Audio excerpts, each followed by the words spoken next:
It was then that the fox appeared. "Good morning," said the fox. "Good morning," the little prince responded politely, although when he turned round he saw nothing. "I'm right here," the voice said, "under the apple tree." "Who are you?" asked the little prince, and added, "You're very pretty to look at." "I'm a fox," the fox said. "Oh, come and play with me," proposed the little prince. "I'm so unhappy." "I cannot play with you," the fox said. "I'm not tamed." "Oh, please excuse me," said the little prince. But after some thought he added, What does that mean, tame?" "Ha, you do not live here," said the fox. "What is it that you're looking for?" "I'm looking for men," said the little prince. What does that mean, tame?" "Men," said the fox. "They have guns and they hunt. It's very disturbing. They also raise chickens. These are their only interests. Are you looking for chickens?" "No," said the little prince. "I'm looking for friends. What does that mean, tame?" "It is an act too often neglected," said the fox. "It means to establish ties." "To establish ties?" "Just that," said the fox. "To me you are still nothing more than a little boy who is just like 100,000 other little boys, and I have no need of you, and you on your part have no need of me. To you I'm nothing more than a fox like 100,000 other foxes. But if you tame me, then we shall need each other. To me you will be unique in all the world. To you I shall be unique in all the world." "Oh, I'm beginning to understand," said the little prince. "There is a flower. I think that she has tamed me." "It is possible," said the fox. "On the earth one sees all sorts of things." "Oh, but this is not on the earth," said the little prince. The fox seemed perplexed and very curious. "Oh, on another planet?" "Yes." "Are there hunters on that planet?" "No." "Oh, that's interesting. Are there, chickens?" "No." "Nothing is perfect," sighed the fox. But he came back to his idea. "My life is very monotonous," he said. "I hunt chickens, men hunt me. All the chickens are just alike, and all men are just alike, and in consequence I'm a little bored. But if you tame me, it'll be as if the sun came to shine on my life. I shall know the sound of a step that'll be different from all the others. Other steps send me hurrying back underneath the ground. Yours will call me like music out of my burrow. And then, look, you see the grain fields down yonder? I do not eat bread. Wheat is of no use to me. The wheat fields have nothing to say to me, and that is sad. But you have hair that is the color of gold. Think how wonderful that will be when you have tamed me.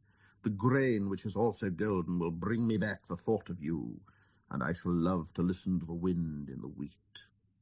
The fox gazed at the little prince for a long time. Please, tame me," he said.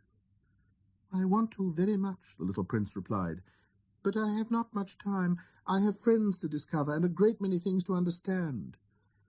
"One only understands the things that one tames," said the fox. "Men have no more time to understand anything. They buy things already made at the shops. But there is no shop anywhere where one can buy friendship, and so men have no friends anymore. If you want a friend, tame me." "What must I do to tame you?" asked the little prince. "You must be very patient," replied the fox. "First you will sit down at a little distance from me, like that, yes, in the grass.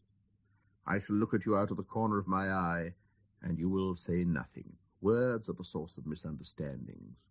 But you will sit a little closer to me every day." The next day the little prince came back. "It would have been better to come back at the same hour," said the fox. "If, for example, you came at 4 o'clock in the afternoon, then at 3 o'clock I shall begin to be happy. I shall feel happier and happier as the hour advances. At 4 o'clock I shall already be worrying and jumping about. I shall show you how happy I am.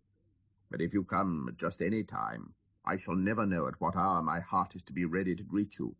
One must observe the proper rites." "What is a rite?" asked the little prince. "Those also are actions too often neglected," said the fox. "They are what makes one day different from the other days, one hour from other hours. There is a rite, for example, among my hunters. Every Thursday they dance with the village girls. So Thursday is a wonderful day for me. I can take a walk as far as the vineyards. But if the hunters danced at just any time, every day would be like every other day, and I should never have any vacation at all. So the little prince tamed the fox, and when the hour of his departure drew near, "Ah," said the fox, "I shall cry." "It is your own fault," said the little prince. "I never wished you any sort of harm, but you wanted me to tame you." "Yes, that is so," said the fox. "And now you're going to cry," said the little prince. "Yes, that is so," said the fox. "Then it has done you no good at all." "It has done me good," said the fox, "because of the color of the wheat fields." And then he added, "Go and look again at the roses. You will understand now that yours is unique in all the world.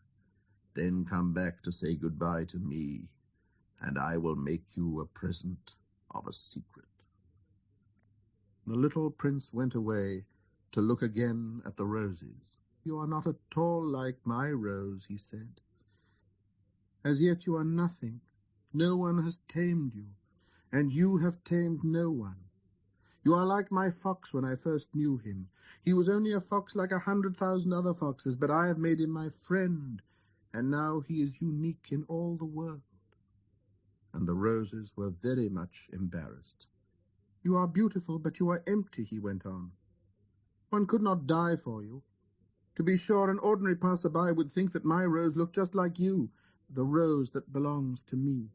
But in herself alone she is more important than all the hundreds of you other roses, because it is she that I have watered, because it is she that I have put under the glass globe, because it is she that I have sheltered behind the screen, because it is for her that I have killed the caterpillars, except the 2 or 3 that we saved to become butterflies, because it is she that I have listened to when she grumbled or boasted, or even sometimes when she said nothing, because she is my rose." And he went back to meet the fox. "Goodbye," he said. "Goodbye," said the fox. "And now here is my secret, a very simple secret. It is only with a heart that one can see rightly. What is essential is invisible to the eye." "What is essential is invisible to the eye," the little prince repeated, so that he would be sure to remember. "It is the time you have wasted for your rose that makes your rose so important." "It is the time I have wasted for my rose," said the little prince, so that he would be sure to remember. "Men have forgotten this truth," said the fox, "but you must not forget it. You become responsible forever for what you have tamed. You are responsible for your rose." "I am responsible for my rose," the little prince repeated, so that he would be sure to remember.